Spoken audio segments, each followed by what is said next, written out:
കത്തിക്കരിഞ്ഞൊരു കർഷകൻ തെയ്യമായി പുനർജനിച്ച കഥ. കണ്ടനാർ കേളൻ.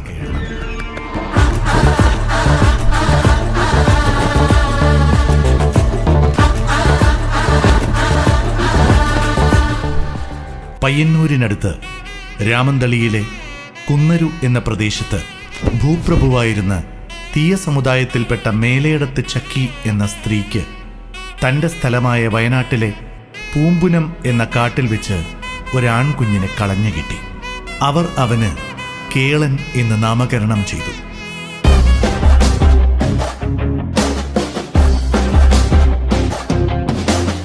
സ്വന്തം പുത്രനെ പോലെ വളർത്തി. ആരോഗ്യവാനായി വളർന്ന കേളന്റെ ബുദ്ധിയും വീര്യവും ആ അമ്മയിൽ സന്തോഷം വളർത്തി. അവന്റെ അധ്വാനശേഷി അവരുടെ കൃഷിയിടങ്ങളിൽ നല്ല വിളവ് കിട്ടാൻ അവരെ സഹായിച്ചു. ചക്കിയമ്മയുടെ അധീനതയിലായിരുന്ന കുന്നരു പ്രദേശം കേളന്റെ മിടുക്കുകൊണ്ട് സമ്പൽ സമൃദ്ധിയിലായി. ഇതുപോലെ തൻ്റെ വയനാട്ടിലുള്ള സ്ഥലവും കൃഷിയോഗ്യമാക്കണം എന്ന് തോന്നിയ അവർ കേളനെ വിളിച്ച് കാര്യം പറഞ്ഞു. അമ്മയുടെ വാക്കുകൾ അനുസരിച്ച് കേളൻ മുക്കുറ്റിക്കാട്, മുവരുക്കുന്ന്, നല്ല തേങ്ങ, കരിമ്പനക്കാട് എന്നീ 4 കാടുകൾ ചേർന്ന പൂമ്പുനം വെട്ടിത്തെളിക്കാൻ പണിയായുധങ്ങളും തൻ്റെ വില്ലും ശരങ്ങളും എടുത്ത് പുറപ്പെട്ടു. പൂമ്പുനം 4 വനങ്ങളിലേക്ക് 4-ാം കാട്ടിലെ നെല്ലിമരത്തെ. പോകുമ്പോൾ വീട്ടിലുണ്ടായിരുന്ന കള്ള് ആവോളം എടുത്തു കുടിച്ചു.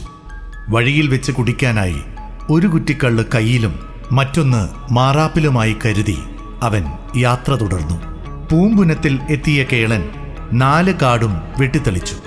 4-ാമത്തെ പൂമ്പുനത്തിന് നടുവിൽ ഒരു നെല്ലിമരം ഉണ്ടായിരുന്നു. കേളൻ അതുമാത്രം വെട്ടിയിരുന്നില്ല. തുടർന്ന് പൂമ്പുനം 4ഉം തീയിടാൻ ആരംഭിച്ചു. കാടിന്റെ 4 മൂലയിലും 4 കോണിലും തീയിട്ട് അതിസാഹസികമായി അതിന് നടുവിൽ നിന്നും കേളൻ പുറത്തു ചാടി.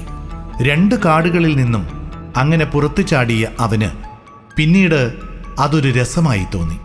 3-ാം പൂമ്പുനവും കഴിഞ്ഞ് നെല്ലിമരം നിൽക്കുന്ന 4-ാമത്തേതിൽ അവൻ എത്തി. 4-ാമത്തേതും തീയിട്ടു. അഗ്നിയും വായുവും കോപിച്ചു. 8 ദിക്കിൽ നിന്നും തീ ആളിപ്പടർന്നു. കേളന് ചാടാവുന്നതിലും ഉയരത്തിൽ. ഇനി നെല്ലിമരം മാത്രമേ രക്ഷയുള്ളൂ എന്ന് കണ്ട കേളൻ അതിനു മുകളിലേക്ക് ചാടിക്കയറി. ആ നെല്ലിമരത്തിന് മുകളിലായിരുന്നു കാളിയും കരാളിയും എന്നു പേരായ 2 നാഗങ്ങൾ വസിച്ചിരുന്നത്. കേളനെ കണ്ട് 2 നാഗങ്ങളും മരണഭയം കൊണ്ട് കേളന്റെ ദേഹത്തേക്ക് പാഞ്ഞു കയറി. കേളൻ അമ്മയെ വിളിച്ച് കരഞ്ഞു. നാഗങ്ങൾ കേളന്റെ ഇടതുമാറിലും വലതുമാറിലും ആഞ്ഞു കൊത്തി. കേളനും നാഗങ്ങളും അഗ്നിയിലേക്ക് വീണു. അവരെ അഗ്നി വിഴുങ്ങി. അവർ ചാരമായി തീർന്നു. തന്റെ പതിവ് നായാട്ട് കഴിഞ്ഞ് അതുവഴി വന്ന വയനാട്ട് കുലവൻ മാറിൽ 2 നാഗങ്ങളുമായി വെണ്ണീരായി കിടക്കുന്ന കേളനെ കണ്ടു. ദേവൻ തന്റെ പിൻകാലുകൊണ്ട് വെണ്ണീരിൽ അടിച്ചു. ദേവന്റെ പിൻകാല് പിടിച്ച് കേളൻ എഴുന്നേറ്റു. മാറിൽ 2 നാഗങ്ങളുമായി പുനർജനിച്ച കേളൻ ദൈവക്കരുവായി മാറി. വയനാട്ട് കുലവൻ കേളനെ അനുഗ്രഹിച്ചു. ഞാൻ കണ്ടതുകൊണ്ട് നീ കണ്ടനാർ കേളൻ എന്ന് പ്രശസ്തനാകും എന്നും തൻ്റെ ഇടതുഭാഗത്ത് ഇരിക്കാൻ പീഠവും കയ്യിൽ ആയുധവും പൂജയും കൽപ്പിച്ചു കൊടുത്തു. പൂമ്പുനം ചുട്ട കരിമ്പുനത്തിൽ കാട്ടിൽ കരുവേലമൂർഖൻ വന്ന് മാറിൽ കടിച്ച് വിഷം ചൊരിഞ്ഞ് അഗ്നിയിൽ വീണിട്ടുഴലും നേരം മറ്റാരുമില്ല സഖേ എനിക്ക്, കണ്ടുടൻ മേലേടത്തമ്മയെപ്പോൾ വാഴ്ക നീ വളർത്താ നീ കണ്ടനാർ കേള.